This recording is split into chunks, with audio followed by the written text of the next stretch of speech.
శ్రీమన్నారాయణ శ్రీమతే రామానుజాయ నమః. తిరుప్పావై 13వ பாசுரம்.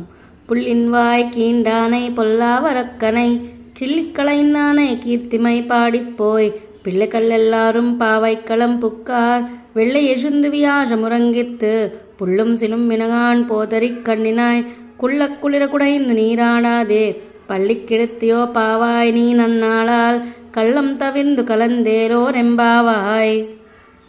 ఇవాళ గోపికలు రెండు టీమ్స్గా విడిపోయారనమాట. ఒకళ్ళు కృష్ణయ్య కోసం, ఒకళ్ళు రామయ్య కోసం. పుల్లిన్వాయ్ కిండానై పొల్లావరక్కనై కిళ్ళిక్కళైందానై కీర్తిమై పాడిపోయి, ఆ బకాసురుడు వధ చేసిన కృష్ణయ్య గురించి, అలాగే రావణాసురుడు అనకుండా దుష్ట రాక్షసుడు 10 తలల రాక్షసుడిని గిచ్చి ఏదైతే చిగురుని మనం గిల్లి పడేస్తామో అలా గిల్లి పడేశాడు. ఏ కష్టము లేకుండా శ్రీమన్నారాయణుడే రాముడిగా.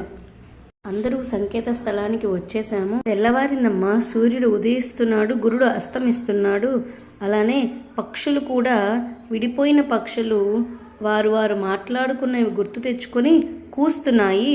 ఓ నేత్ర సౌందర్యం కలిగిన గోపిక, లేచి రామ్మ, కుళ్ళ కూడా ఇందు నీరాడాదే. తెల్లవారే చల్లచన్ని నీళ్ళల్లో విరహం, కృష్ణయ్యకు దూరంగా ఉన్న విరహం పోగొట్టుకునేలాగా స్నానం చేద్దాము. ఏంటి కృష్ణయ్య ఏమన్నా నీ మంచం ముట్టుకున్నాడా ఏంటి?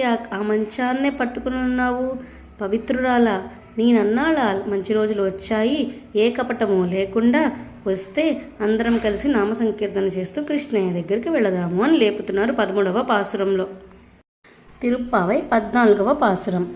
உங்கள் புழைக்கடை தோட்டத்து வாவியுள் செங்குஜு நீர்வாய் நெகிழ்ந்து ஆம்பல்வாய் கும்பினகான் செங்கல் பொடி கூரை வெண்பல் தவத்தவர் தங்கள் திருக்கோயில் செங்குடிவான் போகின்னார் எங்களை முன்னம் எழுப்புவான் வாய் பேசும் நங்காய் எழுந்திராய் நானாதாய் நாவுடையாய் செங்கொடு செக்கரமேந்தும் తడక్కయ్యన్ పంగయక్కన్నానై పాడేలోరెంబావాయ్.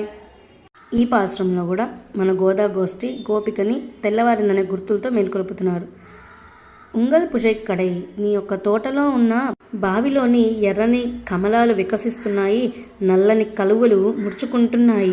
అలానే పొద్దున్నే తెల్లవారుజామున కాషాయ వస్త్రం కట్టుకొని జీయర్లందరూ కూడా కోయిల్ తాళాలు తెరవడానికిగా వెళ్తున్నారు. నీవే కదమ్మా, నేనే వచ్చి నిద్ర లేపుతానని మాట ఇచ్చినావు, అయినా రాలేదు. ఇప్పుడు మాట కూడా సమాధానం చెప్పట్లేదు. నంగాయ్ యజుందిరాయ్ నానాదాయ్ నావుడయ్యాయ్. ఓ పరిపూర్ణురాలా, మేల్కో అమ్మా.